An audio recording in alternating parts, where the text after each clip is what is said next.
Good day, scholars. Today we are entering one of the most fascinating ideas in literary theory. An idea that completely changes the way we read books, poems, films, dramas, and even social media posts. Our topic is intertextuality, how texts talk to each other. Now think about this for a moment.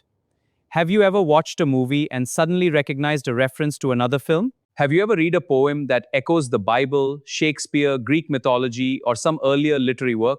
Have you ever heard someone describe a tragic lover as Romeo or a betrayal as Judas-like?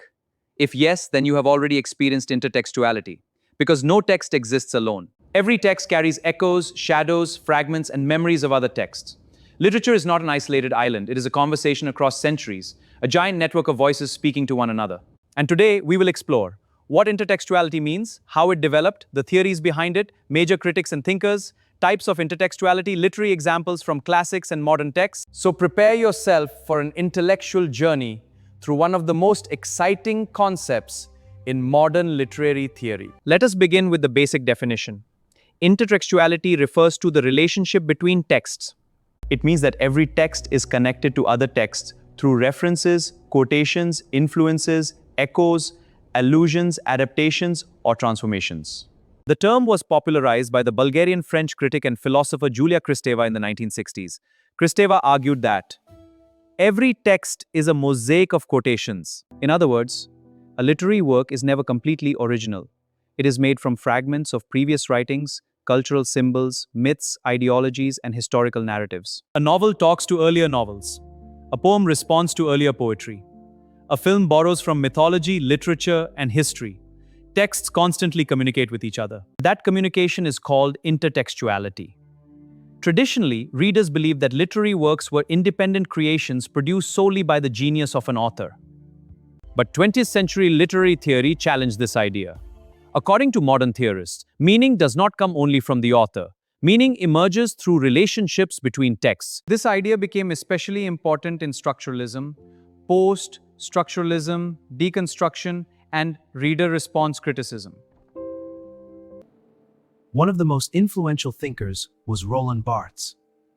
Barthes famously declared, "The birth of the reader must be at the cost of the death of the author." What did he mean? He meant that once a text is written, it no longer belongs entirely to the author. Readers interpret it through cultural memories, earlier literature, myths, historical associations, and linguistic patterns. Thus, reading itself becomes intertextual. Although the term intertextuality is modern, the practice itself is ancient. Writers have always borrowed from earlier texts. For example, Greek literature. Greek tragedians reused myths repeatedly. Sophocles, Euripides, and Aeschylus all retold familiar mythological stories. The audience already knew the plots. The artistic challenge was not inventing stories but reinterpreting them. William Shakespeare borrowed extensively from Roman history, Italian tales, classical mythology, and earlier plays. For example, Hamlet was inspired by earlier Scandinavian legends. Romeo and Juliet was adapted from earlier Italian narratives. Yet Shakespeare transformed borrowed material into masterpieces. This proves an important truth. Originality in literature often comes not from creating entirely new stories, but from reimagining old ones. Let us now return to Julia Kristeva. Kristeva was influenced by the Russian thinker Mikhail Bakhtin.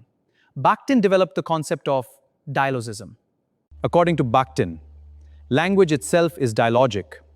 Every utterance responds to previous utterances and anticipates future responses. In simple words, no statement exists in isolation. All language is part of an ongoing conversation.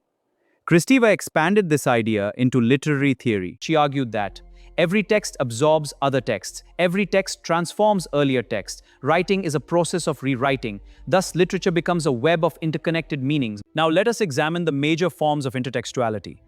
Allusion is an indirect reference to another text, person, event, or cultural symbol.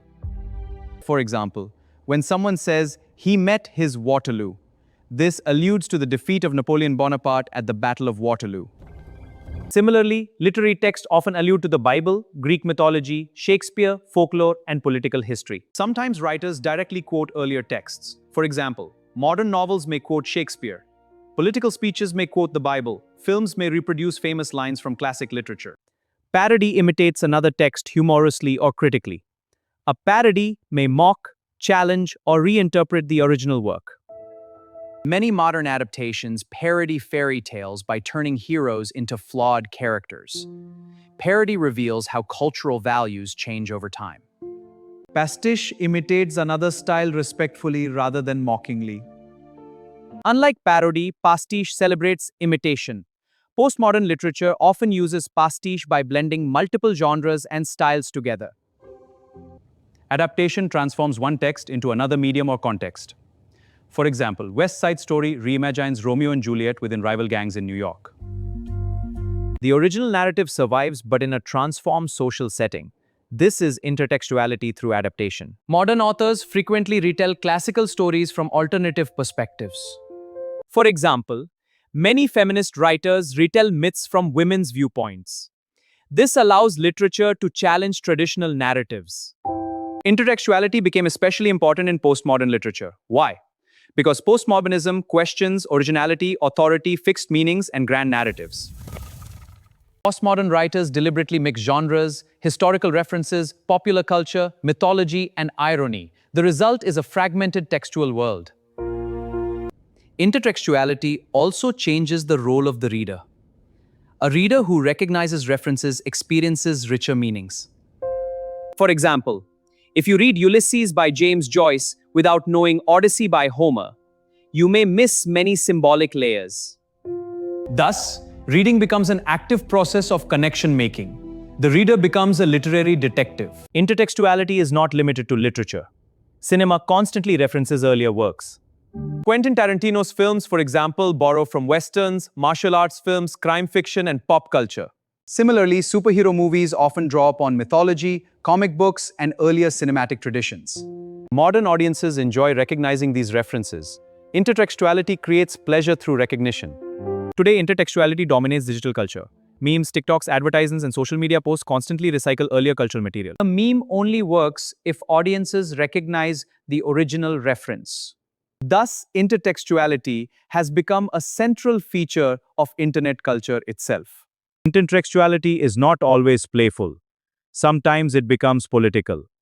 Text may resist dominant ideologies, rewrite colonial narratives, challenge patriarchy, or expose historical silences. Jean Rice's novel White Sargasso Sea rewrites Jane Eyre from the perspective of Bertha Mason, the madwoman in the attic. Greece gives voice to a silenced colonial female character. This is intertextuality used as resistance. Some critics argue that excessive intertextuality can make literature inaccessible. Why? Because readers may need enormous cultural knowledge to understand references. Others argue that if every text is made from earlier texts, then originality disappears completely. But defenders of intertextuality respond, creativity lies not in absolute originality, but in transformation and reinterpretation. So why is this concept important? Because intertextuality teaches us that literature is dynamic, relational, historical, and culturally interconnected. It reminds us that reading is not passive consumption. Reading is participation in an ongoing human conversation.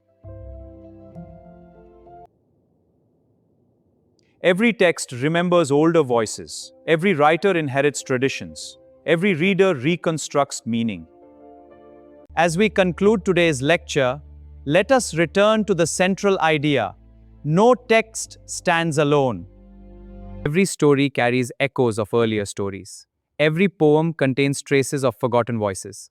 Every literary work exists within a vast network of cultural memory. Intertextuality reveals literature as a living dialogue across time. From Homer to William Shakespeare, from ancient myths to internet memes, texts continue speaking to one another. And as readers, we become participants in that endless conversation.